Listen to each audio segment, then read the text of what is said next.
speak with one voice. It is a hope that we will, but we will not always do so. But what I'm hoping we will do is to agree on basic principles that will make it difficult for us to tear each other apart in public. And another instance is many of us here are members of alumni associations across the West African region. They are very active, they contribute significantly. Join your old girls association or your alumni association. Don't say, oh, I've left these people behind and I've moved beyond that. That is part of our social capital. Remember, I said it's more difficult for women to build that than it is for men. And then on the issue of sexual harassment and abuse and so on, I believe that our political institutions, our political parties, for example, or our electoral management bodies, they all need to have policies which include, they need to have gender policies, and those gender policies need to include issues around sexual harassment and gender-based violence. Because we are all familiar with the things that inhibit women from engaging in political processes. We are familiar with political violence, with the lack of access to resources, with patriarchal norms and values, lack of support of family systems. It goes on and on. But one of the biggest obstacles, even more than, from what I've witnessed, even more than the finances, is sexual harassment and sexual violence. It's so insidious. It comes from places that you would least expect. And there is no such thing as, oh, this woman is too senior, or this woman is too well connected to have this happen to her. It can happen to anyone. And so we need policies in place to ensure that women are protected, their rights are protected, and women also need to be able to build solidarity with other women so that there is safety in numbers. When things are happening around you, you can have support, people who can provide support to you, so you are not out on your own as a lone voice. No, thanks so much for that. I'm going to come back to you because after moving to Cleopatra for a bit, because I'm trying to also kind of understand your next political ambition, right? You've supported your husband's ambition as a woman. Do you also want to take the front seat? But we'll come back to that. Cleopatra, I want to move to you briefly, right? And also sort of, at least you interact with the data and interact with the people. And I know that Her Excellency has spoken a lot around the solutions. I don't know, with the assumption that many of us understand these challenges. But maybe it will help to hear from you what really are these challenges that you see or you hear from these women, simply because we need a shared emotional moment, right? So that people understand that, and I think as you rightly said, that community of experiences and beliefs, that I'm not just the only one going through these things. And so maybe you could speak to some of these challenges, and then hopefully, again, we can open discussion around what group solutions we can find. Well, thank you, Prof. Alex, and very interesting question, which I think has been answered throughout the morning. When you listen to what the speakers have highlighted, I think we have been really articulating some of the challenges that women face when it comes to political participation. One of the key ones that kept on coming, which I think resonate with most of the women that are here, it has to do with finances. And this is a lived reality for most women in politics. How do they finance their campaigns? How do they finance their political journey? That is one of the critical challenges that I think we face as a continent. We have not gotten to a point where we have a solution, but I hope with this convening, we should be able to discuss how do we move past the challenges that have been highlighted. So the issue of finance remains a key challenge, which we need to critically think about at different levels, at an individual level, at an institutional level, but also at a government level. So we need to look at which are the main interlocutors that we need to really focus on when we look at that. The other issue that is also very pertinent and very important, I think my sister Ibi has just highlighted, the issue of violence against women. When we look at the political space, it's not an easy terrain, but how do we confront it? How do we define it? How do we also protect it? More so now, what we are seeing is the emergence of tech-facilitated violence against women in politics. And when we look at most of our countries in the region, we have not yet gotten to a point where we have clear laws and policies that safeguard that space. So again, we are left with a question: how do we move past that challenge? How do we start, supporting advocacy efforts to really make sure that we legislate? There are clear policy and laws that really protect women within that space, especially to online abuse and other forms of abuse. The last challenge, which I think is also important, which also speaks to some of the initiatives why UNDP has come up with a menu of solutions, which I hope at some point you also give me an opportunity to really go in detail in terms of what exactly we are doing. It has to do with the issue of solidarity. Often at times, maybe this is to also acknowledge Alwyn. I think in its formation, this is what it stands for in terms of how do we build a regional solidarity movement that really brings women from across different regions, across different countries, so for them to stand as one, and how do we push as a movement. And currently, the movement is fractured. This is a reality that we are facing. I think one of the speakers that spoke in the morning really highlighted the fact that we are not able to come as one. How do we get to that point? It's not as easy as we make it sound, but credit to some of the movements that we have seen, mushroom in the continent to really build that solidarity, that movement that will really represent the voices of women, because the stronger the voices for them to be stronger, we need to bring them all together. So those are the three that I would highlight, apart from the other challenges that relate to laws, policies, and the like, but these are the key ones. Thank you. No, thanks for that. And again, just staying with you a bit more, is one thing to sort of mention the challenges, and I was just thinking when you talked about the financing conversation and said that, yes, we've been able to identify that as a challenge, but we've not been able to think of the solution. And I think this question goes to both of you, but I'll give you an opportunity first to speak.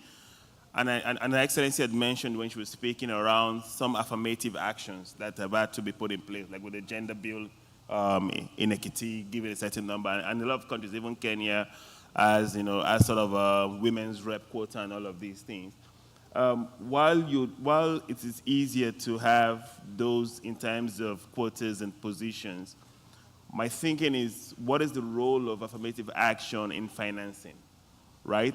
Is there a place you start thinking around, should governments start putting in their national budgets certain amounts of money to say, okay, we're going to put X amount, and for any woman who wants to, who has a political ambition to a certain limit and all of these things, then this could be, because in the absence of that, and in the presence of a lot of the challenges mentioned, the patriarchal origin, the issues of empowerment, and all of these other things. And now within the laws around political financing and how you raise money and all of that, what other sort of options are there except from maybe a moratorium of 10 years of political financing by governments? What do you think about it? Thank you, Prof. Alex. That's a very interesting question, which I'm not sure I have all the answers, but I'll just share my thoughts when it comes to issue of financing. We can't have a one-size-fits-all. Different contexts matter, and what we need to really look at is what will work for country X and for country B. That's my first starting point. And definitely, we would need to also consider how we also look at the laws and policies, How do we tap into that so that we also make it legislative? Because what is not legislated for, it's very difficult for you to push for. So it could be one option that we can look at. And how do we come up with, Political Finances Act that really integrate those components on how to finance women? Most of our Political Finances Act, they are mainly there to, support political parties. And I don't think we have any in Africa that has specifically stipulated how women can then be financed or incentives for political parties as they are receiving their, their finances to also put a specific quota for women, which is something that we hope through this gathering we can strongly advocate for as, women politicians.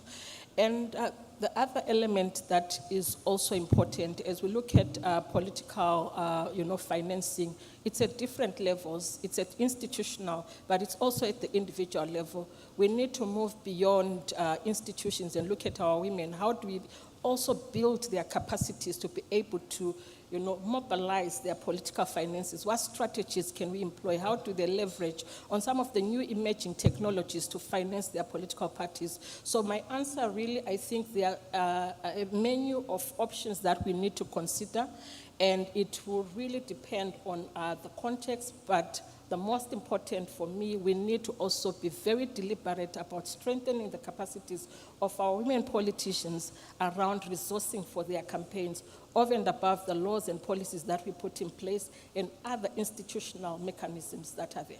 Your Excellency, in supporting more women getting into the political space, which you've done, and thankfully we have 1 year who can speak to that. How have you been able to support them in raising financing?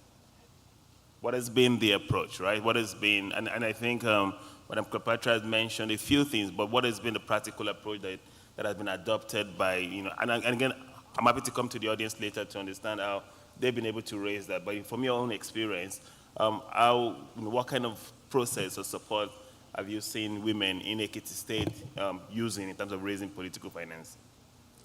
Okay, so before I speak to what I did specifically in Ekiti State, I want to pick up on the conversation of financing from the regional perspective.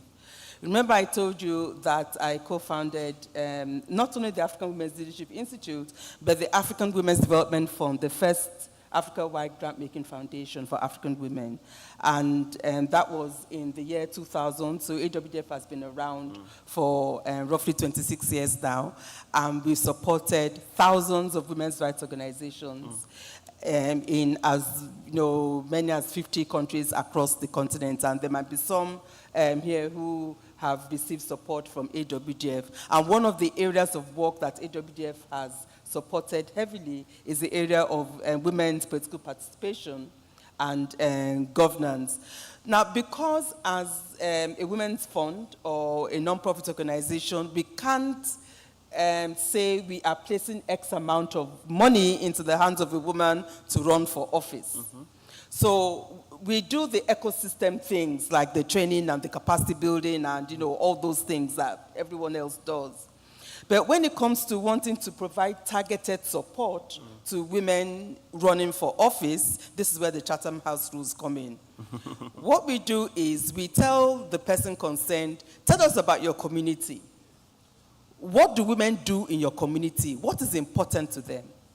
One of our friends in Ghana, for example, because I was based in Ghana for 10 years when I was running AWDF before I had to move back to Nigeria to support my husband in Ekiti State. So one of our sisters in Ghana was in the House of, she was an MP. And so we asked her, what can we do for you, for women in her community? She said, my community are, they are fishermen, fisherwomen. And they need support with how to preserve the fish because it goes bad. And they've been asking me for a while to support them with it, but I don't have the resources to be able to do it. Now, this, of course, is tied to her future electoral chances. If she's able to bring such a relevant project into her community, that will be borne in mind when the time comes for her to go back and say, look, you asked me to support you to increase your livelihood opportunities. I've been able to do this, so I'm back again. And so we went into her community, and we built this massive food preservation unit. The day we went to launch the project, thousands and thousands of women in that community trooped out, and the men came out too, and they were so happy, and because it was for every single one of them. And of course, when elections came, she won with a landslide. Now, I wasn't a card-carrying member of any of the parties in that country. It did not concern me. What concerned me was providing solidarity with another woman. There was another one of our sisters in Zambia as well, who started an economic empowerment program, which is supported. When it came time for us to do the site visits in the Zambia, the name of the organization was on the list. I said, yeah, sure, let's go. I didn't know that the damn place was like 6 hours from Lusaka to... We did not get back into Lusaka till almost midnight. And we even ran into 1 or 2 elephants on the way. That shows you how remote the place was. But the point there was, there are different models that we can try. And that's why what the Minister for Women's Affairs of Nigeria said earlier is extremely important. Partnerships between civil society, the government. And I would like to add, we need an ecosystem, multi-stakeholder approach, because if we have the government, civil society, philanthropy, and the corporate sector all working together to find ways in which you can address this issue, different strategies can then be used to support women where they are. Now, one of the strategies that we tried in Nigeria is the Nigerian Women's Trust Fund, which was put in place when Madam Josephine Aneni was the Minister for Women's Affairs, sometime in 2010, 2011. And at the time, Madam Amina Mohammed was the Senior Special Assistant to, in the presidency on SDGs. No, it was MDGs then, actually, before it became SDGs. And so she's the one who arranged for that financing for us to be able to have a pot of money available for women who want to run for office.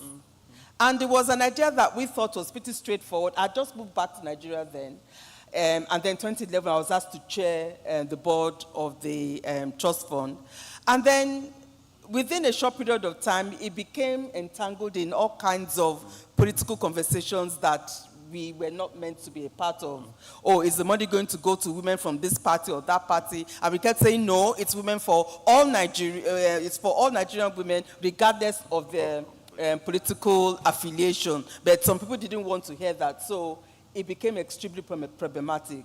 So Poor Women's Trust Fund, what we then ended up doing was to go back to same old, capacity building and training. And meanwhile, it's great for us to provide opportunities for women to be trained and acquire skills, but the men don't have any such expertise either when they get to office for the first time. They learn. So so the thing, because I was aware of all these other models, what I simply did to support sisters and daughters in Ekiti State was simply figure out what are the ways in which I could leverage my position to bring further support to them. And the hard part is getting your party ticket. Once you get the ticket, then the issue of financing becomes a lot easier. Because your gender then becomes not irrelevant, but people then say, okay, this is the person who has the ticket, a viable ticket, not a ticket on, for a party that is not likely to win the election. So I was able to make sure that I stood for people to be able to get the tickets. Of course, we took advantage of the leeway women had to be able to not pay the full fees for what it is. Allow me to come back to you, Excellency. Yeah. I just want to also make sure that we cover those who might have questions. And I imagine that some of the things you would say would be on that. So if you just let me go quickly to the audience, then we're going to come back to you on that. Okay, right. So does anyone have any questions from the audience? I'm seeing a few interest here. Exactly, I thought so. Anyone else? Anyone else? There's one here. Anyone else? 3 questions, please. Yeah, so there's one here. One. Could There's we take the numbers? There's 2. one over there, and then The last one. 3. So we have the 3. So we, please direct the question to one of the speakers, please. Yeah. Good afternoon. Afternoon, madam. Okay. I'm addressing my question to the Ekiti State sister. She's been doing very well, I'm aware. I want to ask how, like I'm in the House of Reps, I've gotten my tickets. How do we assess funds for the electorates? The demand is so much. My father is dying. My child is in the hospital, school fees. So that's just the problem. And the women, no matter what you do for them, you call them for a meeting, they need some cash to go back home. Please, thank you very much. We'll take the 3 questions, and then we'll come to you. all right. Right? Second. Can I? Yeah. Okay, congratulations to the panel. I would like to, my name is Rosine. I'm former, so many former. I was former UN resident representative, former UNRSG, former minister in my own country, Burkina Faso, economy, finance, development, and foreign affairs. With your permission, I will speak French, so it will be just straightforward. The question that I have, no. Are you ready? Please. I will start in English and continue in French. You were talking about gatekeepers. Why about enablers? I just want to share my own example instead of the financing or promoting women. La première chose que je voulais dire, quand j'étais ministre des Finances, Économie, Finances et Développement, j'ai pris 2 initiatives.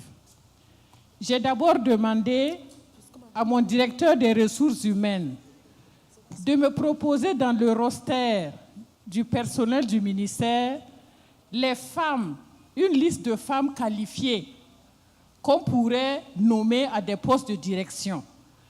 La stratégie est quoi? La stratégie est que lorsque vous ne rendez pas les femmes visibles, elles ne peuvent pas créer une audience pour les soutenir lorsqu'elles veulent aller vers les campagnes électorales.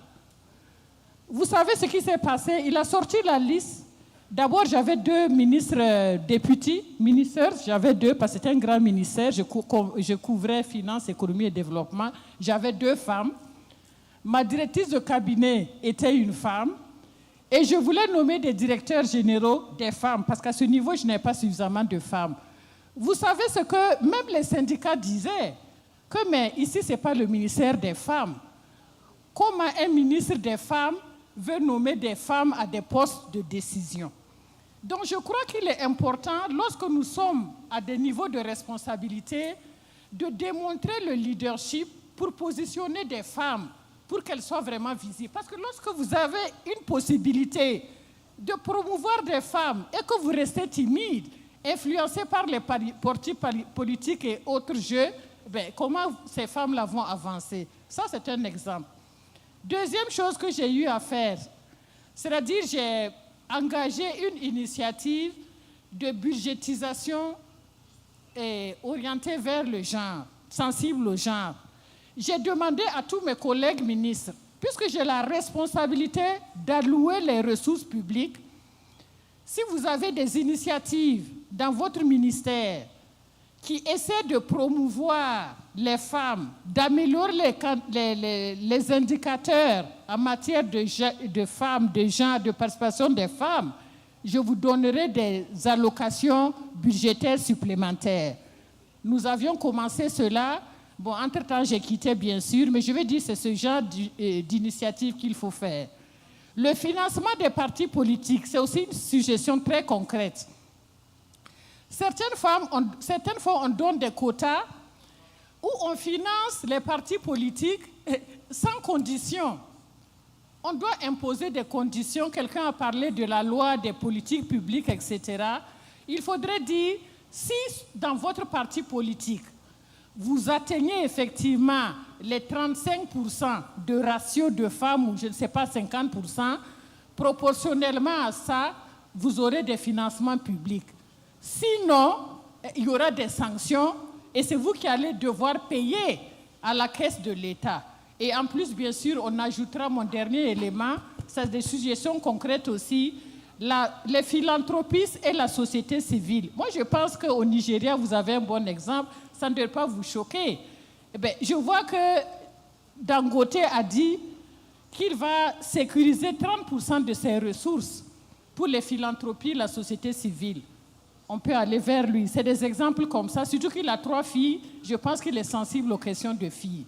Voilà, c'est juste des exemples concrets pour montrer que c'est faisable s'il y a la volonté politique à notre propre niveau. Thank you so much for that. I will take the last comment from the lady behind, please. Apologies, it's not a comment, it's a question. Please go that ahead. I have. It's with regards to, well, I'll give it in this context. Aside from funding, there's a very fundamental issue that I would say women like me in terms of being, my name is Hadiza Malumfashi, I'm from Katsina State.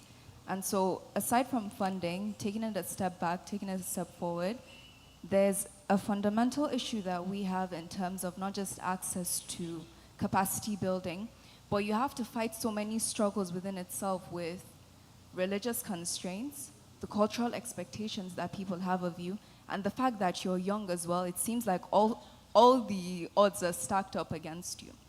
You've created an amazing blueprint in your state, ma'am.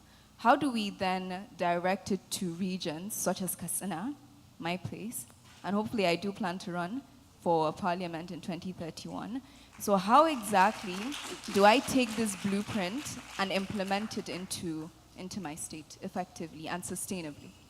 Thank you so much, Your Excellency. Before I come to you, I would like you to give the closing speech. I want to come to Cleopatra, right? And sort of get you to respond to some of this, but more importantly, to be able to identify some of the things the UNDP is putting in place. I'm aware of some of these facilities. And maybe some of these opportunities, resources might actually be sitting down where you are already. And then after that, I'll come to Your Excellency to conclude for us. Please go ahead. No, thank you, Prof. Alex. I know most of you, you were listening attentively to my boss when he was talking about the facility, which was also referenced by Alwyn and other colleagues. As UNDP, we have a facility. But just to sum it up, without defining it, I think listening to what different colleagues have said, they've really summed up what the facility stands for. I would just want to quote a few speakers just to give you an idea what our focus is on, based on the words that you shared and the statements that you have made. I think the Minister, Honorable Minister, Your Excellency from Nigeria, highlighted that as women we must prepare. That is one of the key things that she highlighted. We also had the MC who facilitated the previous panel, who highlighted that we need to make money available. That was also an interesting element. I'll move to a colleague from the Gambia who was also in the previous panel, who highlighted something very profound and said advocacy needs to move out from outside and find its way into the boardrooms and into the institutions.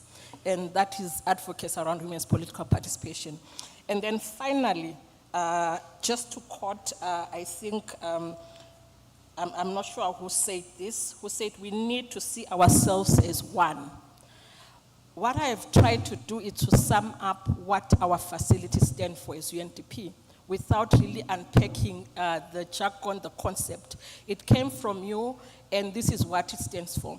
We are looking at how we work with women, individual women, to build their capacities as politicians across different facets, from finance, networking, issues of leadership, but also most importantly, beyond leadership, but we also need to draw from the Pan-African principles that shape and frame who we are. So this is what the Academy stands for as UNDP.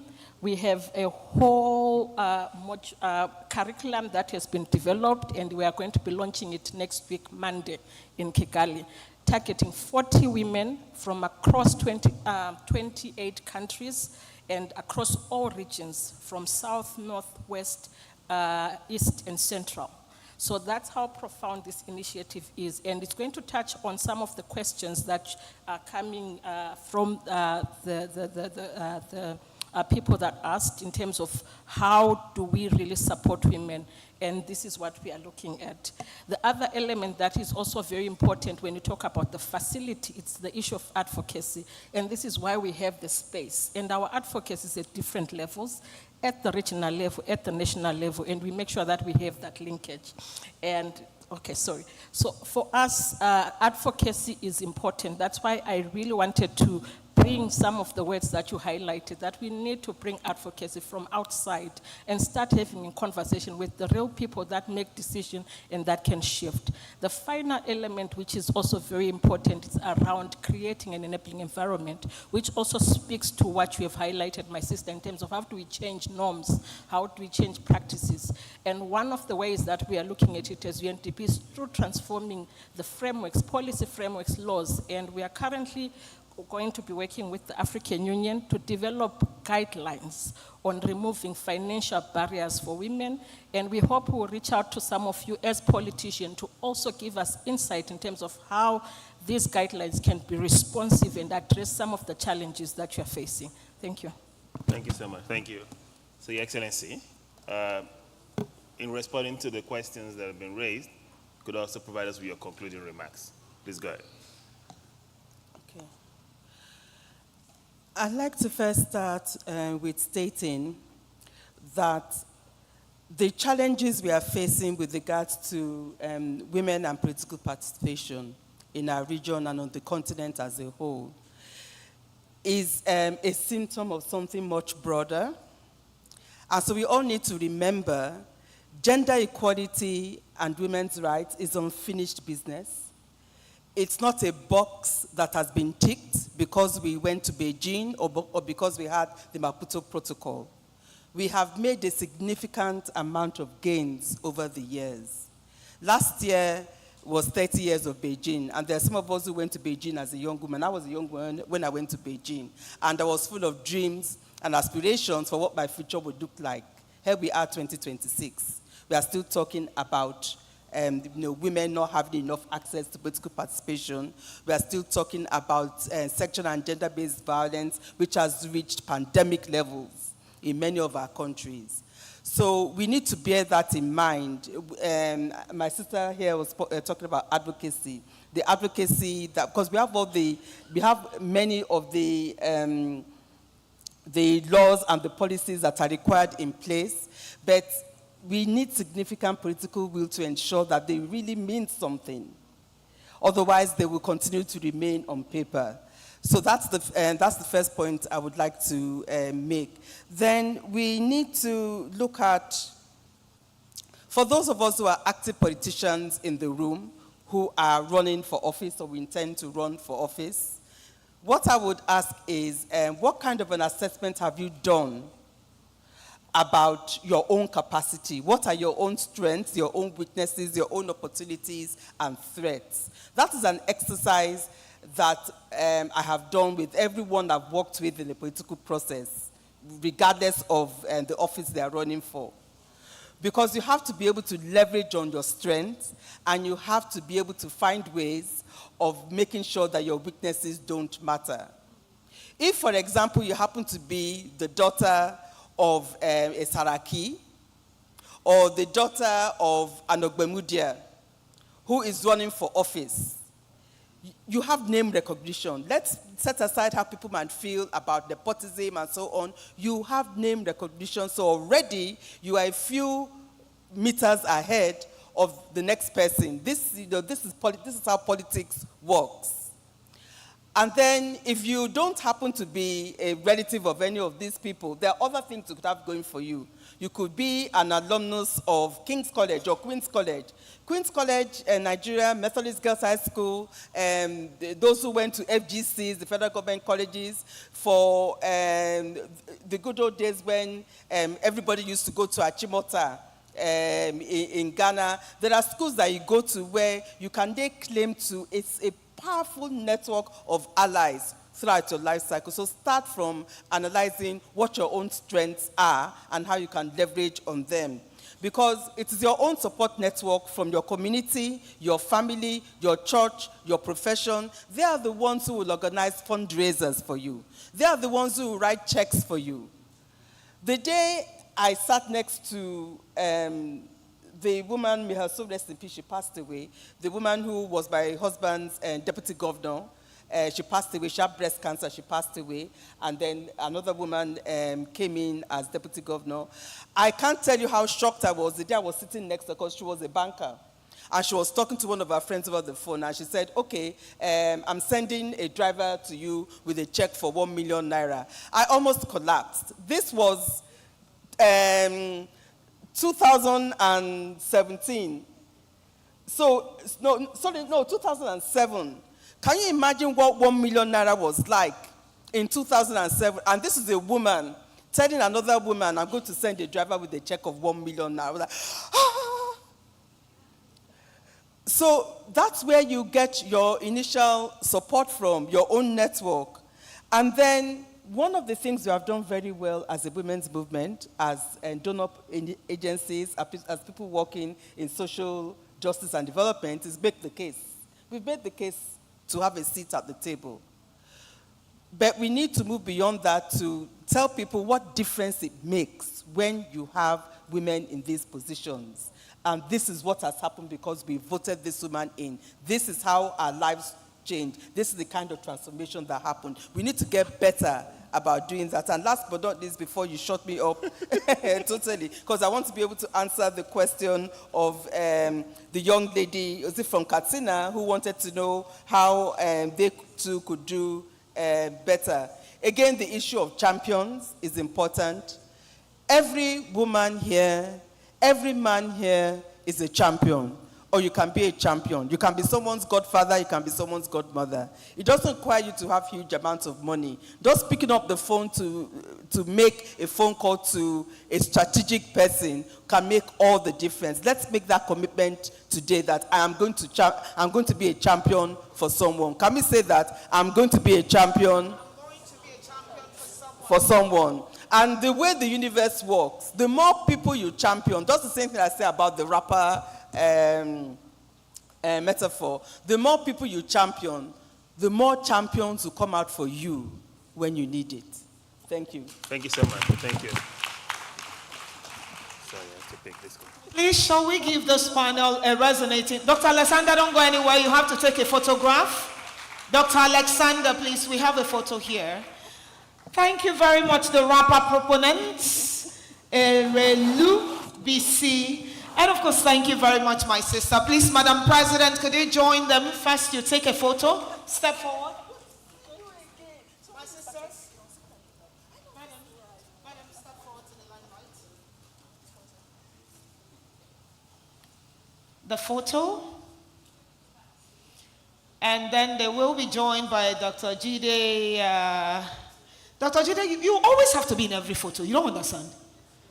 You're very important to the movement.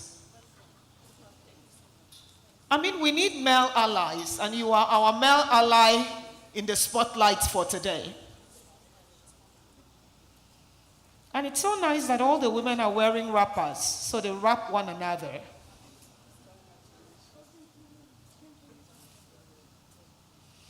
Madam, please situate yourself.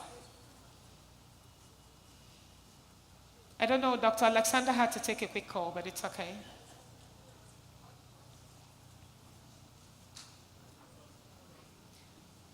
Are we done? I love the smiles.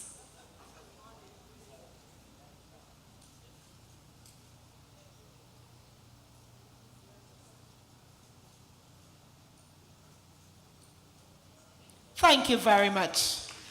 Merci beaucoup, Madame Eshegon Ma. Thank you very much, ma'am. Your Excellencies, distinguished ladies and gentlemen, thank you so much for how far you have stuck with us. You know, we're stuck to the hip for the entire 2 days that we have here. We will now, let me check, our in time check, 2:59 p.m. So let's say 3 p.m.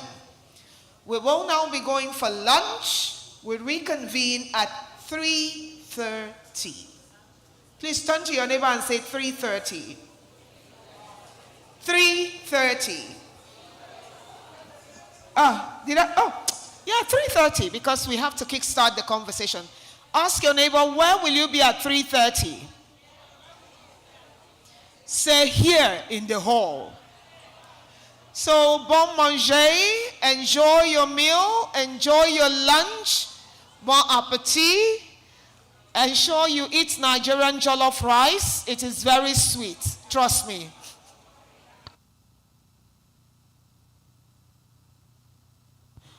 The ushers will lead the VIPs.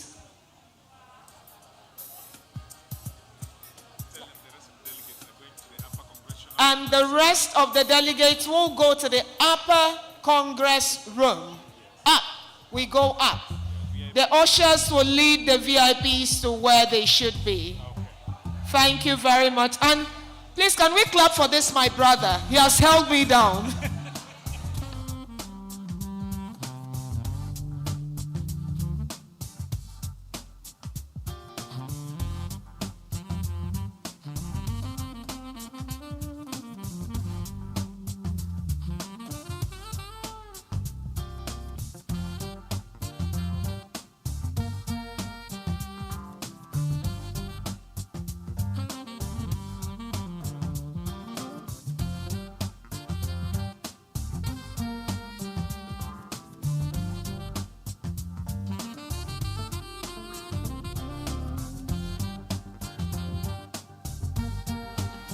Please, let's ensure we all head up together. All delegates to the upper Congress room for lunch. And the VIPs, you will be led by the usher to where you're supposed to have your meal. Thank you very much. Thank you, Arlene. Thank you, ECOWAS. Thank you, AU. Thank you, UNDP. Thank you, all of us. Thank you.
Please call your neighbors.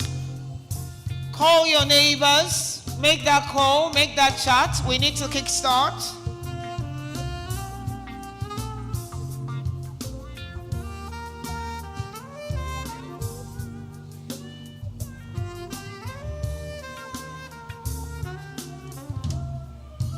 You've got a friend.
Call your neighbor, call your sister, call your friend. We all have to be in this conversation.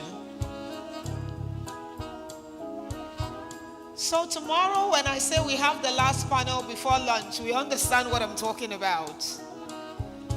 It's easier to anticipate lunch. It's harder to return from lunch.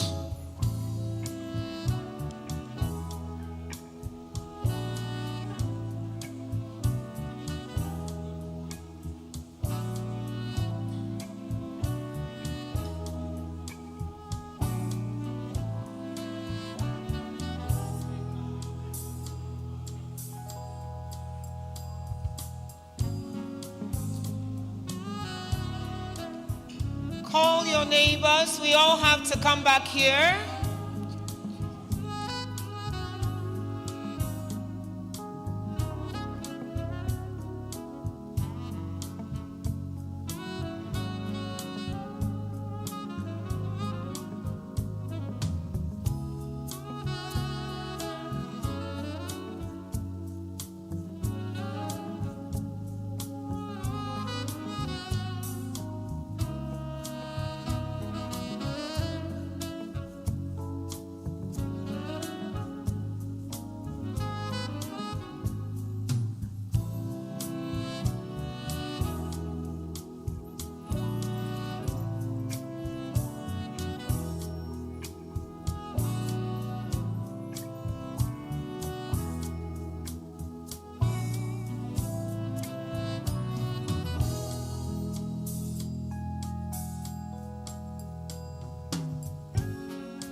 Chimka, come inside. I've been waiting for you. Come inside.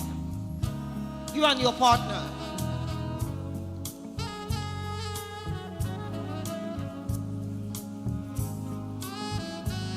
Please, I'd like to know, do we have all the panelists here in the room? Hands up.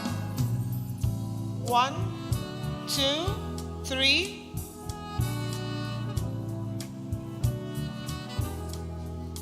The moderator, is the moderator here?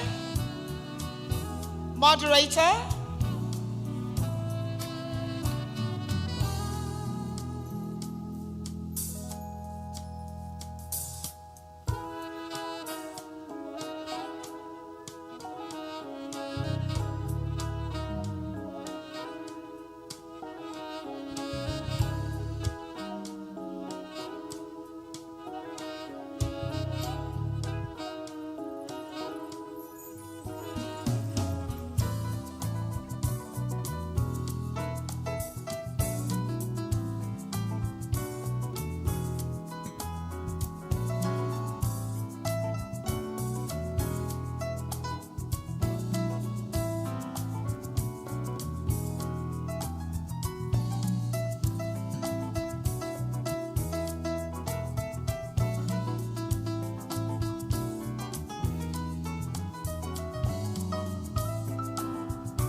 Good afternoon, Your Excellencies.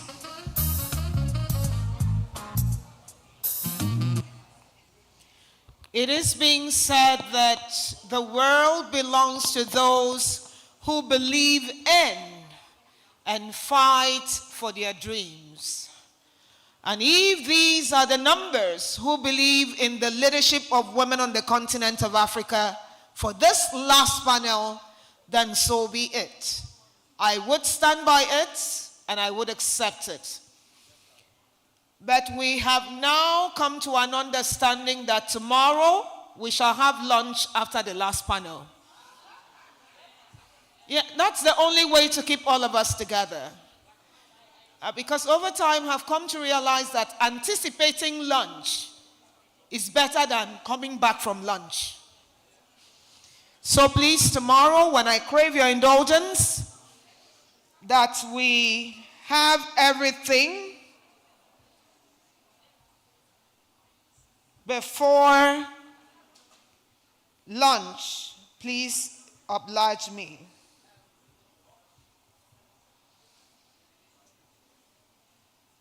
Madam President, my leaders, those who have walked the power trail with us and understand the resilience and persistence that leads to success, good afternoon once again.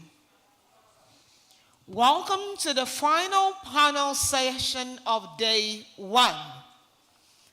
And we shall be focusing on reflection points for inclusion, advancing women's leadership and representation in governance in shifting the political landscape.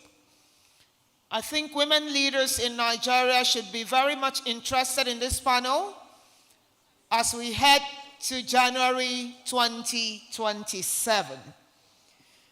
The scope of this particular panel will be to identify concrete, politically feasible strategies and institutional mechanisms that ensure women's meaningful and protected representation in transitional governance, while strengthening grassroots participation and pathways for women's leadership from community to national levels in countries undergoing or emerging from transition. Nigeria is undergoing a different political transition now, so that is where we come in. To moderate this panel and steer the ship from now, please join me welcome an intelligent woman. A woman who is contributing her quota to ensure that Africa's development is not a talk show, but it is vision driven by activism and excellence. Join me welcome a master strategist of no mean repute, the senior strategy advisor to the UNDP Regional Service Center for Africa, Ms. Rania Hadra. Please, a round of applause for her. If you don't clap for her, I'm going to clap. Rania looks she's so well put together in all of this. And while some are dyeing their hairs to get what you have, nature gifted you free. Some people are jealous. Rania, you take over from here and invite your panelists. Please, a round of applause for her again. This panel shall be for 1 hour. The first 45 minutes will be for the conversation, and then you decide how the interaction goes thereafter. Rania, you're welcome. Thank you, Glory, for the wonderful introduction. Thank you so much. Good afternoon, ladies and gentlemen, the gentlemen that are left. I have the very difficult challenge of moderating this session. That's the last session of the day. That's also the session after lunch. So bear with me. And I'm going to keep it tight. So let me invite the distinguished and esteemed panelists to join me. Madame Sarah Gebi Keita, the Deputy Secretary General of the Government of Guinea. Madame Haidara Aishata Alassane Cissé, the Vice President of the Pan-African Parliament and a Member of Parliament from Mali. Bienvenue, Madame.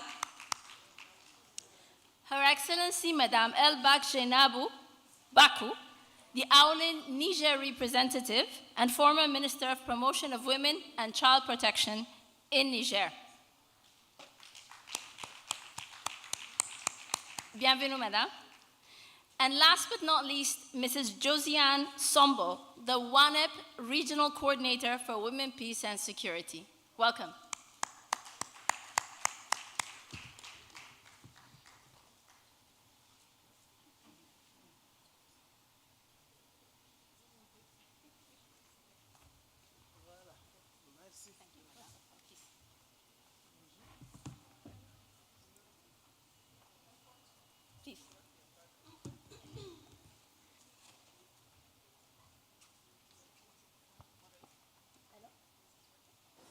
Hello, okay.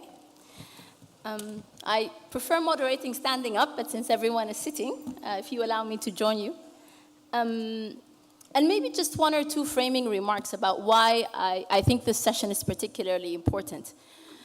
So we have the theme behind us, and the most important part of the theme for me is from commitment to action. And this has come up during the previous conversations. How do we move towards concrete actions, mechanisms, institutions that make women's participation in politics and in governance processes real? And through our distinguished panelists, we're going to hear the experiences of Guinea, Mali, Niger. We're also going to hear the experiences at regional level through the work which WANEP does, and at country level through the work that Aulin and others do.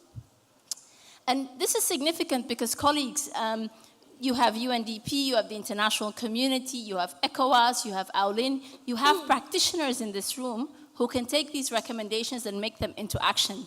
And hopefully tomorrow, when this esteemed gathering adopts the Abuja Declaration, it will be an actual concrete roadmap with real things that we can do.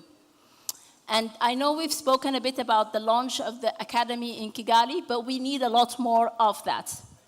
So without further ado, and since I promised to keep it tight, I'll turn to the panelists for some of their interventions and thoughts. And dear panelists, if we can keep the answers between 3 to 5 minutes, so we can also have an opportunity to open the floor. And I'm going to start with Guinea and the experience of Guinea. So, Madame Keita, what are the lessons that we can take from the role of women in Guinea's transition? And how is this replicated across other contexts? And if you can please focus on actual mechanisms, modalities, and lessons from your own personal experience. Over to you. Merci beaucoup, Madame la modératrice. Good afternoon, ladies again. I will speak French. I apologize for that. Quand on parle de, mesdames et messieurs, quand on parle de gouvernement transitoire, ce qui revient à la tête, c'est comment est-ce qu'on s'assure de la participation des femmes afin qu'elles ne manquent pas ce moment. Parce qu'elles ne doivent plus être des actrices ou des spectatrices de ces transformations transitoires, mais plutôt des femmes qui prennent leur place dans les instances de décision. Pour le cas guinéen, ce fut des défis, parce que nous avons eu plusieurs transitions, et puis le fait que nous avions peur que les mécanismes traditionnels d'exclusion persistent, mais aussi une opportunité réelle de redessiner, de repenser la gouvernance, de repenser la place des femmes dans la vie active des instances gouvernementales. Alors, moi, j'ai défini cela, les moments de la transition guinéenne, en 3 moments. Le premier moment, c'était le 5 septembre. Le 5 septembre, il y a eu l'installation, après le changement de régime, il y a eu la volonté, l'installation du régime transitoire et la volonté affichée des militaires d'inclure toute la société, toutes les composantes de la société dans la transition, dans les mécanismes transitoires. Ensuite, le deuxième moment, il y a eu des consultations. Ces consultations ont été de véritables opportunités pour les organisations de la société civile, les organisations des femmes, et surtout de faire des plaidoyers à tous les niveaux auprès des autorités, des hautes autorités, pour que les femmes puissent participer dans les instances. Et ensuite, il y a eu l'adoption de la charte qui a défini le quota de 30% qui devient maintenant une obligation pour la mise en place du Conseil national de transition. Donc, ces moments-là où il fallait définir ou élaborer les cadres juridiques ou les cadres institutionnels, ce fut l'adoption de la transition où on a imposé le 30%. 30% avec les 21, à peu près 30% de conseillers à l'Assemblée ou au Conseil national de transition. Ensuite, aux instances des commissions, il y avait les femmes étaient aussi des vice-présidentes, des gestionnaires de ces commissions-là. Ensuite, le deuxième moment, c'était l'élaboration de la Constitution. Pour moi, c'était un moment très, très particulier parce que ça a mobilisé jusqu'au niveau rural, au niveau des femmes, au niveau de la communauté, où on a demandé l'implication de toutes les composantes de la société afin qu'on puisse maintenir l'inclusion, la parité basée sur le genre. Et donc, il y avait un quota de 30% aussi. Et surtout, la Constitution, ce qui a été particulier, c'est aussi de dire que les partis politiques, désormais, devraient avoir 30% de femmes à leur instance de décision. Et donc, ça, ce fut un momentum. La directrice de la gestion des élections fut une femme. Et ça aussi, ça a été très, très déterminant. Pendant les élections, on a vu, le troisième moment, c'était les élections, le retour à l'ordre constitutionnel, où on a vu quand même une massive participation des femmes dans la course aux élections, aux campagnes. Alors, je reviens sur les instances gouvernementales. Au moment de la transition, on a eu quand même 7 femmes qui étaient dans le gouvernement de la transition. Et ces 7 femmes ont significativement contribué à faire de telle sorte que le code électoral soit respecté. Alors, ce que moi je retiens de l'exemple de la Guinée, au-delà de tout, c'est la volonté affichée des autorités de changer, de pouvoir aller vers cette parité, mais aussi la mobilisation active de toutes des réseaux féminines, des associations, des leaders de femmes et surtout de la société civile, qui ont quand même fait des efforts pour qu'on puisse permettre aux femmes d'être dans des instances de décision. Ensuite, le retour à l'ordre constitutionnel. Quand on est revenu à l'ordre constitutionnel, il était question de mettre des mécanismes pour suivre, s'assurer qu'effectivement les quotas de 30% soient respectés à tous les niveaux. C'est-à-dire, on l'a dit, il faut mettre ça en œuvre. Et comment on met en œuvre? C'est-à-dire, on a mis des sentinelles en place pour pouvoir vérifier effectivement, est-ce qu'au niveau des listes, au niveau de la députation, est-ce que ces femmes, on a effectivement ces 30%? Les autorités de la transition sont allées encore plus loin. Elles ont dit non, il faudrait avoir les mêmes 30% au niveau des fonctionnaires. Et donc ça, c'était un plus. Parce que du coup, on avait quand même on voyait maintenant de l'engouement du fait que maintenant, il y a les 30% qui ne sont pas seulement au niveau du CNT, mais c'est aussi au niveau de la fonction publique, où les femmes devraient maintenant participer, où elles devaient occuper des postes de décision au niveau de la fonction publique. Et ça a été un grand changement, parce qu'on a vu un genre de parité au niveau des directions. À chaque direction, on avait soit une femme qui était directrice ou directrice adjointe. Pour moi, ici, ce que je retiens, moi-même en tant que première femme directrice de cabinet de l'Assemblée nationale de la 9e législature, femme secrétaire générale adjointe du gouvernement, ça a montré vraiment la détermination des autorités à pouvoir commencer vraiment à dire que non, la Guinée ne peut pas se développer si on n'a pas des femmes à des instances de décision. Tout à l'heure, lors des conversations, j'ai écouté, je crois que c'était le Bénin, qui est accompagné par le PNUD pour le compendium. En Guinée aussi, on a le compendium qui est là, qu'on a commencé à mettre en place avec l'appui du PNUD pour pouvoir avoir une base de données de toutes les femmes avec des expertises différentes qui peuvent être recrutées à tout moment, soit pour leur expertise, soit pour leur leurs compétences dans des domaines précis et pouvoir faire à elles et venir participer à la gouvernance de la nation. Donc la leçon que je voudrais, en tout cas pour les pays en transition, pour moi, c'est le moment opportun. La transition devient une opportunité à partir du moment où elle donne l'opportunité aux institutions de pouvoir mettre des quotas, c'est imposer et puis aussi mettre en œuvre ces décisions qui sortent de cette transition-là. Et aussi, il faudrait s'assurer qu'une fois qu'on sort de la transition, comme le cas guinéen, c'est de s'assurer que ces moments-là ne soient pas temporaires. Mais il faudrait s'assurer de comment est-ce qu'on continue de maintenir le momentum. Aujourd'hui, le challenge en Guinée, c'est de dire, OK, on va aller vers 50%. Aujourd'hui, en Guinée, on a quand même 2 ministères régaliens où on a des femmes. Le ministère de la fonction de l'administration du territoire, qui est une femme depuis avant-hier. Voilà, l'administration du territoire et de la décentralisation. C'est un poste régalien. Le deuxième poste, c'est le ministère des Finances, de l'économie et du budget. Ça aussi, c'est une femme. C'est la première fois qu'une femme occupe ces 2 postes-là. Et donc, pour nous, nous sommes en train d'aller de l'avant. Nous sommes dans le moment. Et nous espérons que les autres pays frères qui sont en transition emboîteront le pas. Merci bien, madame. Thank you so much. And congratulations on being the first woman Deputy Secretary General of the government.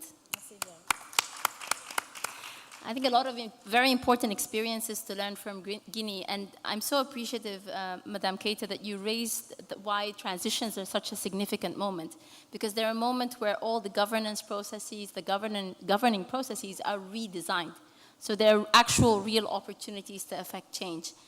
And thank you for the shout out to the AU Commission and UNDP and the African Facility for Inclusive Transitions who helped pull together this compendium of women and skilled women.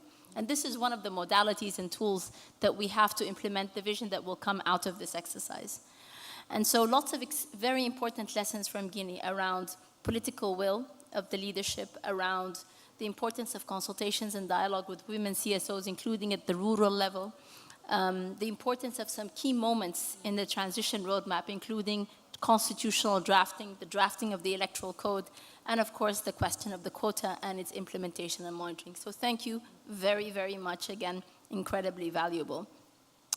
I want to now move to Madame Alassane Cissé for your thoughts. Merci beaucoup. Je commence juste par let me just add one point to the question. One point to the question, because I didn't ask the question, which is, in many times, and we see this in my very own country. Pas de problème. Je peux essayer en français, mais mon français est tellement mal. Madame Cissé, in many political movements, and even in my own country, Sudan, you see women at the forefront of political change. They're leading demonstrations on the street, they're calling for political change. And yet sometimes when the transition process actually happens, we don't see them represented. So if you share with us a little bit your experiences about how we can make sure that this leadership of women at the forefront of political change also translates into office, into constitutional positions, into executive positions, into legislative positions. Over to you, Madame. Thank you very much. Merci beaucoup. Je commence d'abord par remercier les panélistes qui sont autour de moi et toute l'assistance. Je remercie aussi les co-organisateurs de ce forum, sans oublier la presse. Il faut retenir que le leadership des femmes est essentiel pour des institutions plus fortes, une gouvernance efficace et une paix durable. Et parlant de la transition politique, effectivement, vous l'avez dit tout à l'heure, les femmes sont à l'avant-garde de toutes les luttes. Malheureusement, elles n'ont pas les retombées. Les transitions politiques ouvrent une occasion, comme l'a dit la sœur de la Guinée, de corriger les inégalités et d'assurer une meilleure représentation des femmes à tous les niveaux. Au Mali, par exemple, on a carrément une loi qu'on a appelée la loi 052, qui a été votée, qui donne 30% aux femmes, que ce soit en politique ou bien dans des postes de décision. Je crois qu'il est important que je partage avec mes sœurs l'expérience qui nous a menés là. Parce qu'on sait que d'habitude, dans les parlements, il y a plus d'hommes que de femmes. Et nous, on était 14 femmes sur 147 membres du Parlement. Donc, il a fallu des stratégies, comme les femmes savent le faire. Et moi, j'étais à l'époque présidente du réseau des femmes parlementaires. Je crois que je suis à ma 19e ou 20e année de parlementaire. Et on a ramené cette loi-là chez nous 4 fois. Ça n'a jamais été voté parce que les hommes sont plus nombreux que les femmes. On a décidé de changer de stratégie.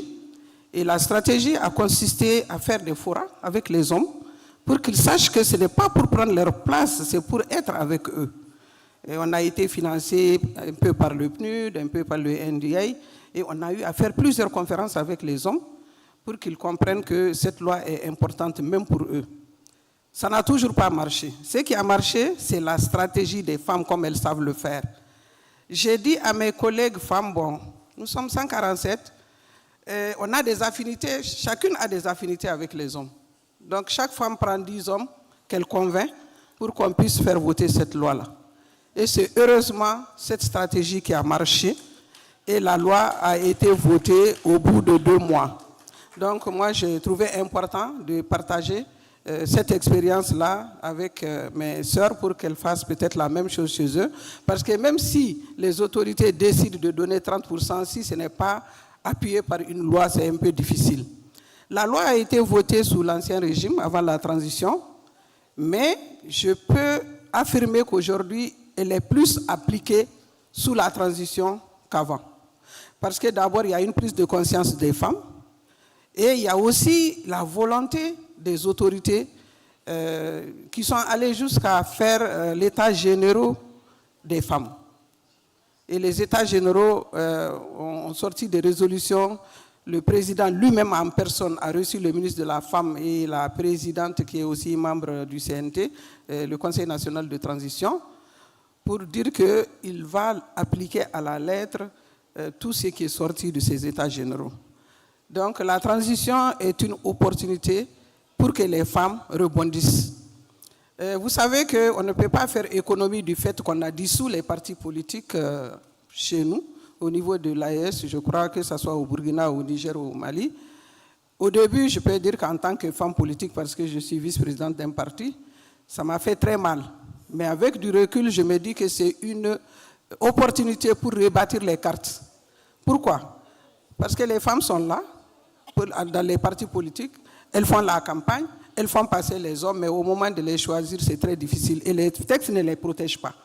Donc je me dis qu'aujourd'hui, les partis politiques sont dissous, mais ce n'est pas définitif. Il y a la charte des partis politiques qui va sortir. Et dans cette charte-là, on va mettre toutes les imperfections. On va mettre tout ce qui peut aider les femmes. Et avec la mobilisation qu'on a vue autour de la transition, si vous voyez qu'on est passé de, je dirais, on est passé de résistance à résilience, c'est en grande partie grâce aux femmes et aux jeunes. Je ne pourrais pas passer sur ce chapitre sans parler du fait qu'on est aujourd'hui à Abuja. Cette conférence-là est co-organisée par l'ECOWAS et aujourd'hui, nos pays sont sortis malheureusement de la CEDEAO. Donc, moi je pense que si les femmes avaient joué leur rôle au niveau de cette institution, cela ne pouvait pas arriver. Et il faudrait à un moment donné qu'on ait une prise de conscience. En tout cas, on n'a pas beaucoup entendu parler des femmes de ECOWAS. C'est dommage que ma sœur ne soit pas là. On était ensemble à l'Union africaine, on se connaît très bien. Mais peut-être il y a la vice-présidente qui m'entend. Ce n'est pas une critique stérile. C'est des choses dont il faut parler pour qu'à l'avenir, on puisse les corriger. Parce qu'aujourd'hui, en tant que femme, on ne peut pas être fier de voir que ce qui a été construit par les pères de l'indépendance, aujourd'hui, il y a 3 pays qui ne sont pas là. Je crois que si les femmes avaient joué leur rôle à ce niveau-là, ça allait influer les choses. Parce qu'une femme ne doit pas accepter que les femmes et les enfants aient faim avec les sanctions. Ces sanctions-là étaient injustes et illégales. Et les femmes n'ont pas beaucoup bougé à ce niveau. C'est pour juste qu'à l'avenir, on puisse tenir compte de cet élément. Et c'est fait, mais ça ne devrait pas arriver sans que les femmes ne fassent quelque chose. Comme je disais tantôt, avec les 30%, aujourd'hui, le gouvernement est très à cheval là-dessus, que ce soit au niveau du CNT, le Conseil national de transition qui fait office de parlement, dont je suis membre. Je suis actuellement aussi membre du réseau des femmes parlementaires. Et la société civile, les femmes de la société civile veillent scrupuleusement sur cette loi. Une fois qu'elle n'est pas appliquée, même à 0,01%, elle bouge et les choses sont remises en place. D'où la nécessité de la cohésion, de l'entente, pour qu'on soit toujours solidaires, qu'on soit toujours ensemble.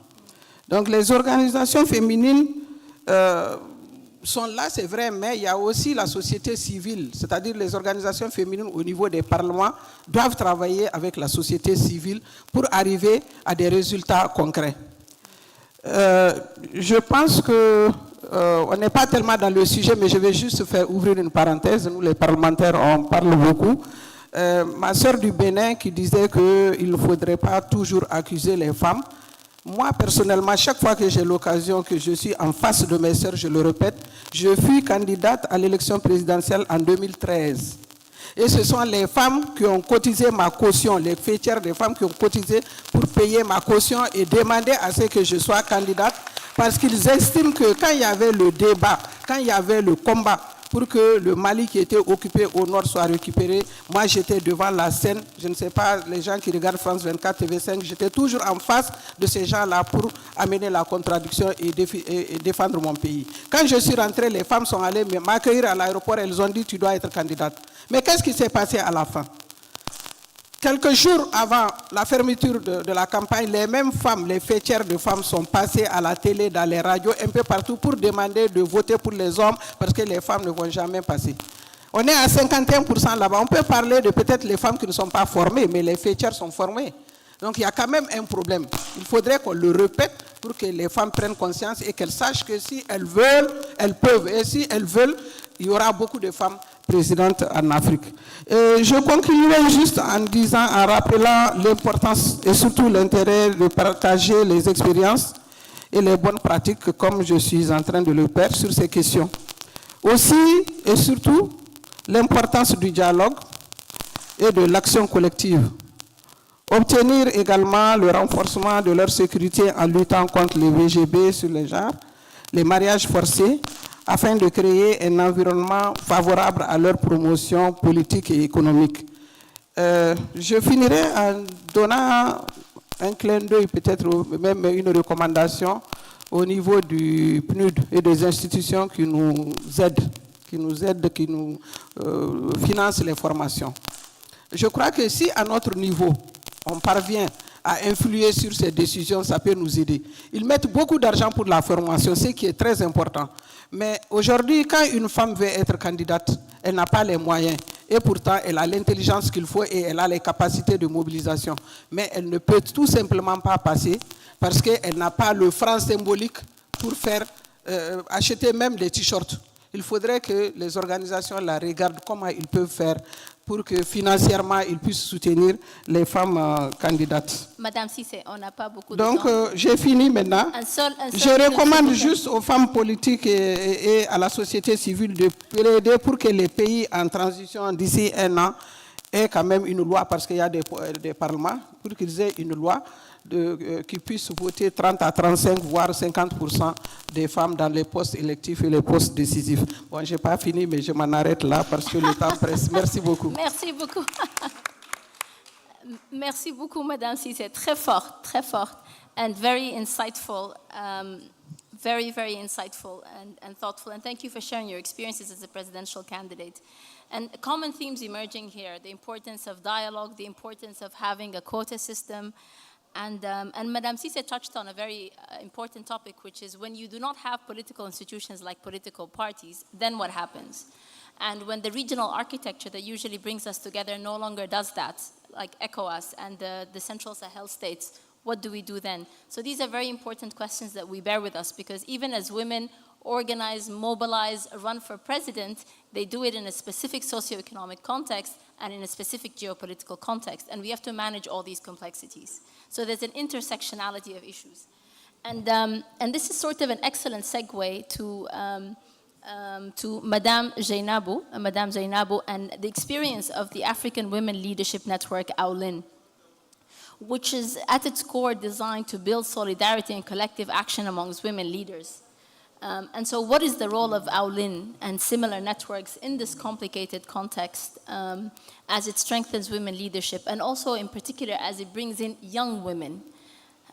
So not just experienced, seasoned women as we have in this esteemed panel, but also the younger women. So Madame Zainabou, over to you. Thank you so much. And with focus, of course, on the context of political transitions. Merci, Madame la modératrice. Je voudrais joindre ma voix à ceux qui ont intervenu avant nous pour remercier l'accueil et surtout l'hospitalité.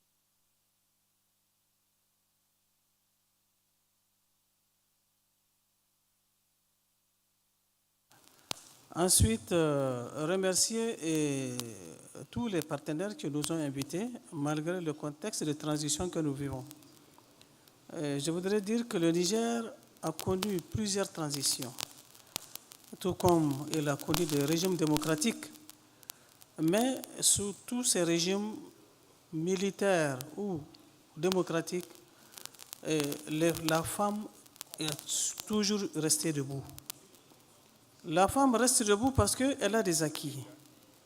Pendant le mandat démocratique de 10 ans de l'ancien président, beaucoup de choses ont été faites.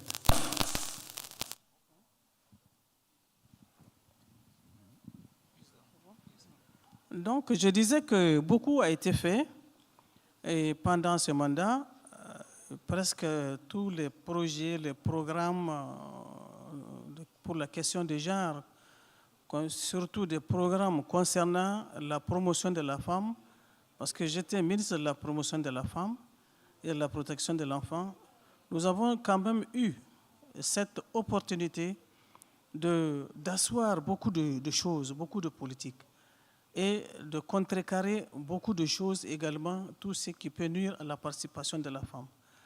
Et je pense que tout ça devient un acquis, même aujourd'hui, pendant que nous soyons dans la transition, dans le régime militaire.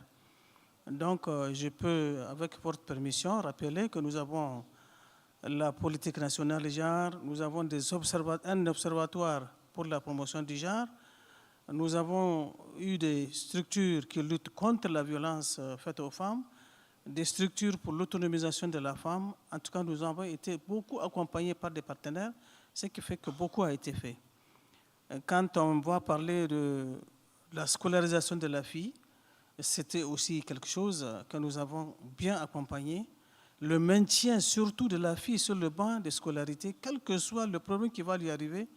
Et là, je me dis que vraiment, c'est des politiques qui sont là, même si elles n'ont pas été suspendues, même si la Constitution a été suspendue, mais ces politiques continuent en tout cas à faire de la femme vraiment ce qu'elle est. Donc nous disons qu'avec le régime militaire aujourd'hui, tout ce que nous pouvons demander, c'est de consolider tous ces acquis. Et les acquis là sont là. Et autour de la transition actuelle, beaucoup de femmes sont mobilisées. Et elles portent les mêmes actifs. Et ce qui fait qu'aujourd'hui, la femme peut ne pas avoir peur. Parce que la charte de la transition, avec le slogan de la refondation, les femmes sont autour de cette charte et la question, en tout cas, de participation de la femme peut bel et bien marcher si les femmes se débrouillent, si les femmes, en tout cas, puisque la volonté politique, elle est là.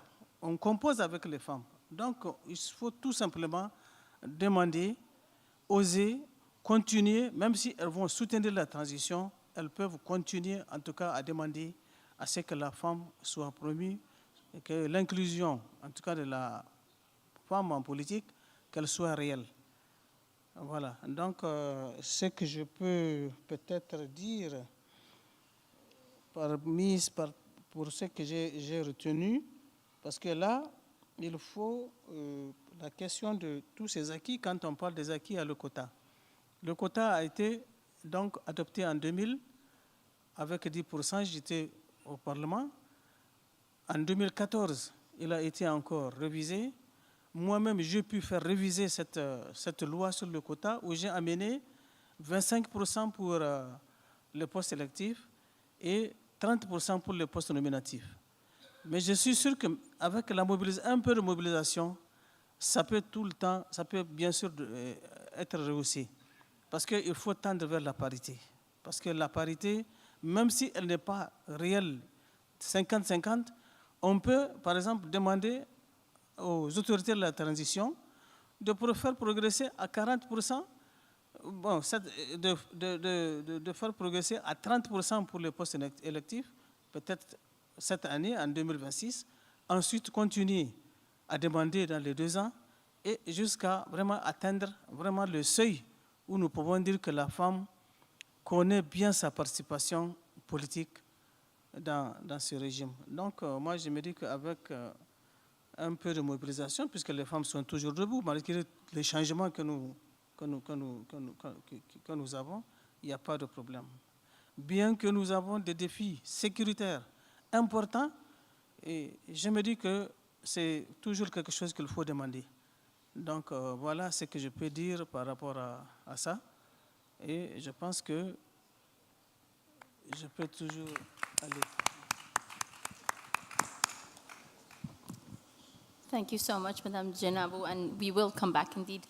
I think very important points raised around, and what I found fascinating is this question of continuity. So even though the Constitution is suspended, pro-women, pro-girl child policies around education and protection continue, which is excellent and amazing. And I think this is also a question about transition context, that even if the quote-unquote usual frameworks are not working or not functional or suspended, how do we continue to preserve the gains? And the question of quota, I see, has been a recurring theme throughout the 3 speakers, which is quite important. And maybe Mrs. Josiane Sombo, what we can now move to really this idea of the regional networks, the exchange of experiences. And I know WANEP has extensive experience, particularly in the West Africa context, in terms of women's participation in peace processes. So if you can say a bit more about these lessons and how you've been also, how you've helped forge this regional collaboration, this cross-fertilization at regional level. Thank you so much. Over to you. Right. Thank you so much for the opportunity. And thank you to all the organizers for associating WANEP to this important conversation. So our experience working with women's group across West Africa, I'll just start by saying that as WANEP, we believe in the power of networking as, a powerful tool for social transformation and political change. And that has always guided our work, working with women's groups across West Africa. And in fact, our motto is even building relationship for peace, because we have seen how across the world networking, women's movement has really played a critical role when it comes to women's participation, women's rights, women's participation in various governance and transition processes.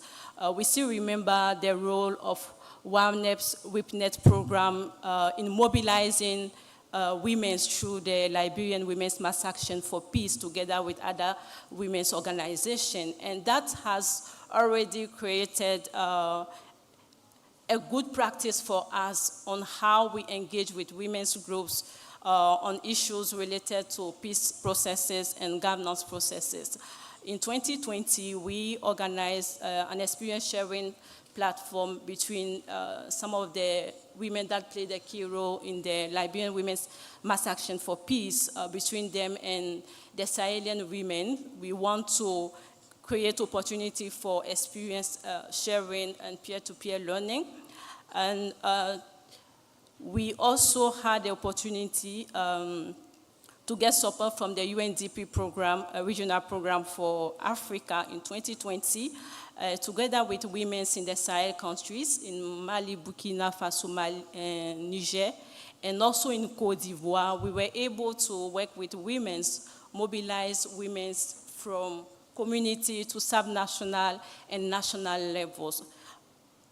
Someone said that transition processes provide opportunity for us to review, make some changes, addressing some inequalities that we have observed. So we wanted to take that opportunity of the ongoing transition process in the Sahel countries to ensure that women's issues are given attention during the transition process. So those women have been mobilized, capacitated, and grouped into one platform, which we call the National Women's Coalitions. So we have those coalitions in the 4 countries that I cited, thanks to UNDP that facilitated that engagement with women in collaboration with the ECOWAS Commission.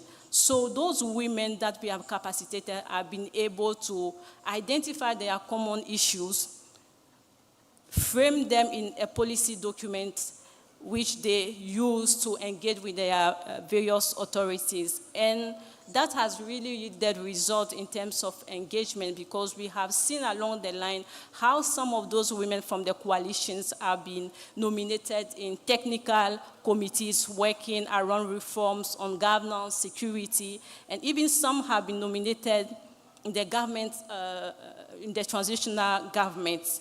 So which tells how Women's Network Coalition can really influence policies. So that approach has really been a very practical example in terms of pushing for inclusive processes. And also getting, leveraging on that lessons, we are still working with other group of women still in those countries in the Sahel, this time around working around local governance. How do we ensure that women are inclusively involved in local governance? So we are working with women's structures at community level, where we have been able to identify women with various expertise, because when it comes to local governance, there are various areas of interest, issues around access to land, which is a priority for women, issues around education, health, that are equally important issues for women. So we mobilize women with various expertise in those areas to ensure that those women's groups that we capacitate at community level can use their good office to influence policies when it comes to policy development, particularly at local level. So these are some of the things that we have been doing with women, just to emphasize again on the role of coalitions building in influencing political transitions. Thank you. Thank you so much, Madame Sombo. And I think what's important in your intervention, all of it was significant, but what's important to me is women's leadership is not just at the highest level of political office, it's also at the community in terms of fighting for access to land, socioeconomic development, education, and all of this requires political skills and mobilization. And the power of the network. So it's not just the training and the capacity building, but it's really the power of the network and learning from each other. And I think this is what we're trying to do here today.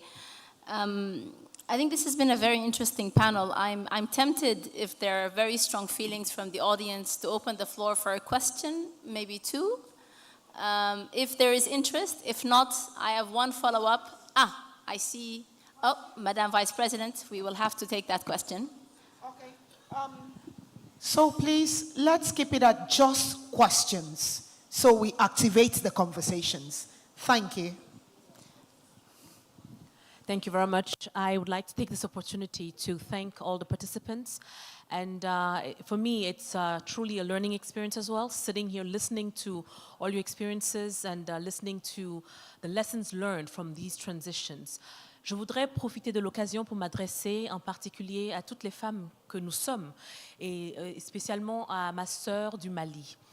étant une femme, je me suis retrouvée dans un monde où j'avais mal au cœur. J'avais mal au cœur parce que nous sommes une région où nos peuples sont comment dirais-je, il y a des mariages qui se sont produits au fil du temps.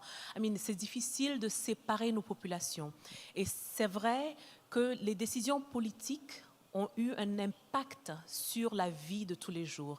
Je me souviens, lors de ces moments difficiles, j'avais reçu une délégation du Niger, de femmes du Niger, elles étaient une dizaine, qui sont venues au niveau de la commission pour discuter avec moi. Et malgré les difficultés politiques que nous traversions en ce moment, elles sont venues chargées de cadeaux à mon endroit. Et même moi, à mon niveau, j'ai fait la même chose parce que entre nous femmes, on se comprend. Et je vous comprends tout à fait. Pour moi, j'estime que la séparation, le fait d'avoir perdu 3 États membres, c'est une perte pour nous tous parce que nous avons besoin les uns des autres. Et nous, en tant que femmes, en fait, on aurait dû faire mieux, on aurait pu faire mieux. Et je pense qu'on a toujours l'opportunité, l'occasion de continuer à discuter, à dialoguer pour qu'ensemble, nous puissions amener les hommes de notre sous-région à la même table de discussion. Parce que ce qui se passe dans le Sahel a le potentiel de nous emporter tous, et vice-versa. Nous sommes liés. Nos peuples sont liés, notre histoire est liée.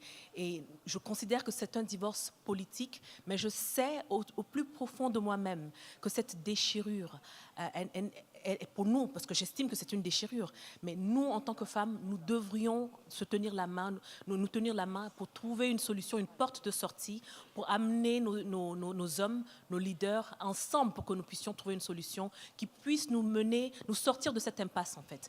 Donc, je suis disposée à tout moment pour discuter avec chacune d'entre vous. Et j'ai eu à le faire avec certaines que je connaissais. Et malheureusement, en ce moment, on ne se connaissait pas, mais c'est une opportunité. Et j'espère que nous allons pouvoir associer les autres femmes ici présentes pour qu'ensemble, nous puissions mener ce combat. Je vous remercie. I saw a hand this way.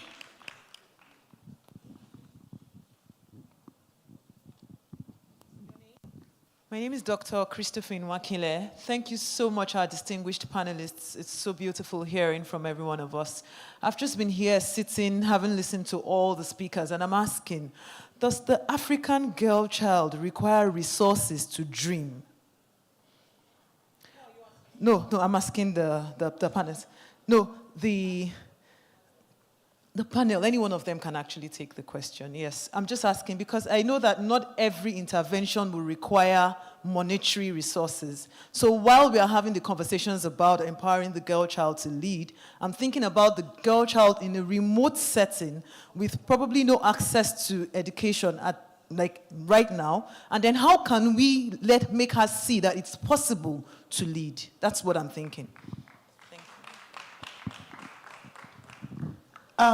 Okay, I see another hand there. That would be the final question.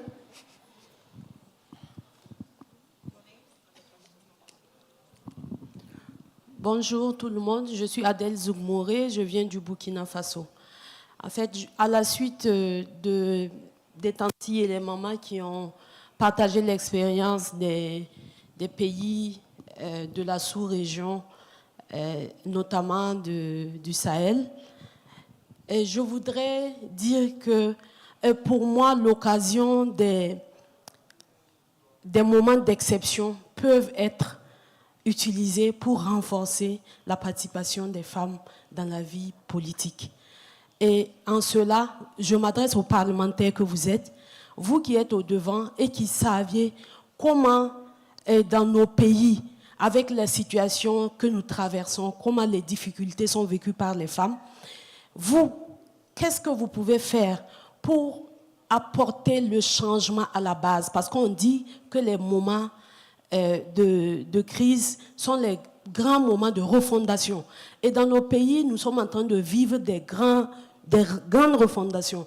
Et pour moi, il est temps que vous, en tant que parlementaire, en tant que décideur, vous puissiez peser de tout votre poids pour que des grandes réformes puissent être prises surtout à la base, pour intéresser, pour amener la jeune fille dès la base à s'intéresser à la vie de sa communauté, à s'intéresser à la politique de façon générale. Quoi qu'on dise, c'est une question d'éducation, c'est une question d'opportunité, c'est une question de compétences acquises.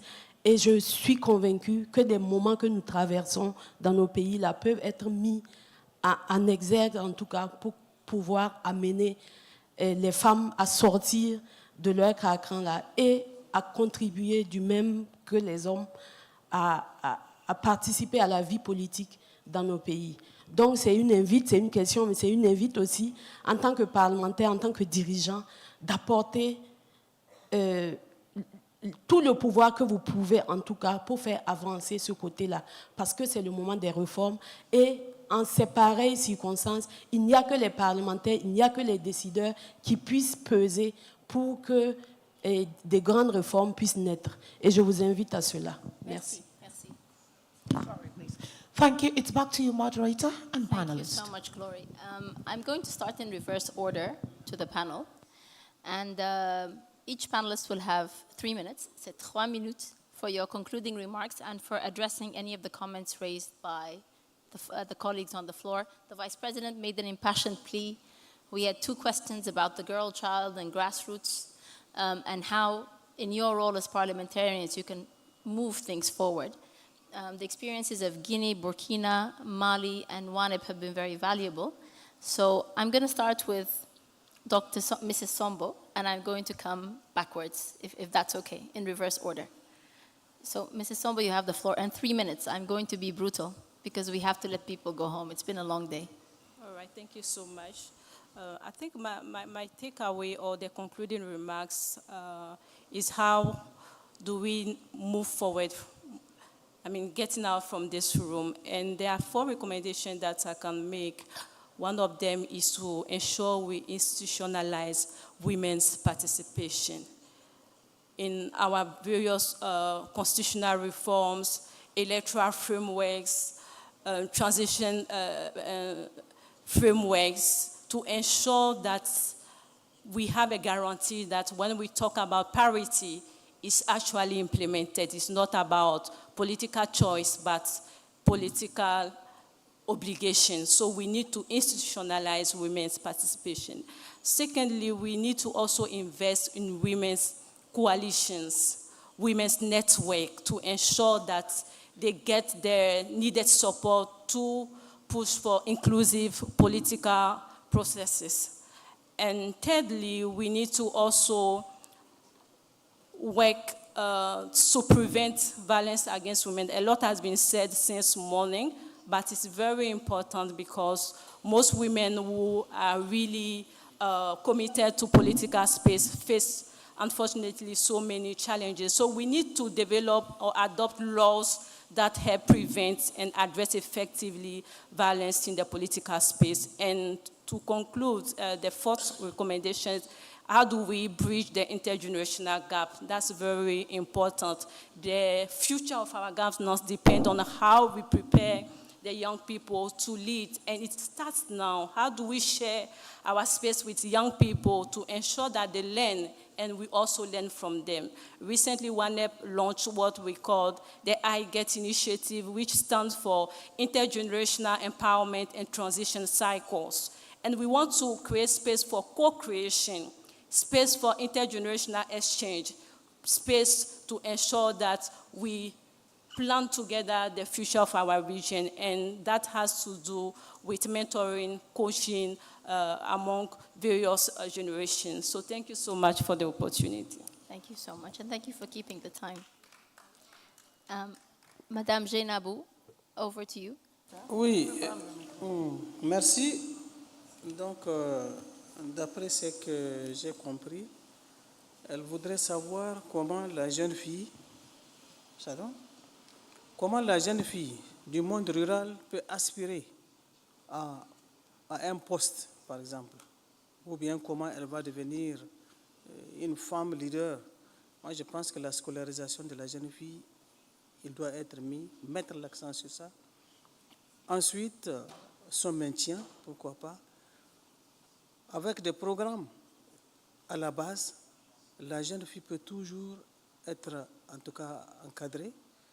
Il y a beaucoup de partenaires qui ont soutenu la jeune fille dans le monde rural, et c'est ça que nous avons mis, puisque c'était tout un programme. Avec l'UNFPA, ça a marché. Il y a aussi des comités montés pour la protection de l'enfant, donc la fille faisant partie. Moi, je pense que c'est des programmes à la base qu'il faut faire. Ensuite, l'autre demandait comment nous allons continuer à protéger la fille. Moi, je pense que c'est la scolarisation. Si on parvient à scolariser l'ensemble de nos enfants, l'ensemble de nos filles, avec le temps, nous aurons des résultats palpables. Merci. Thank you. Thank you very, very much. And the focus on education, of course, Niger's experience is quite unique in terms of girls' education. You've made leaps and advances, and I hope that continues. Madame Cissé, over to you. Merci beaucoup.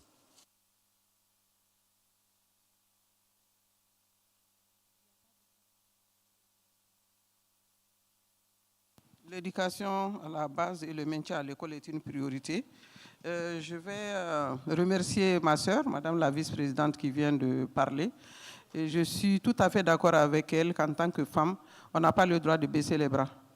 On doit continuer à chercher les solutions.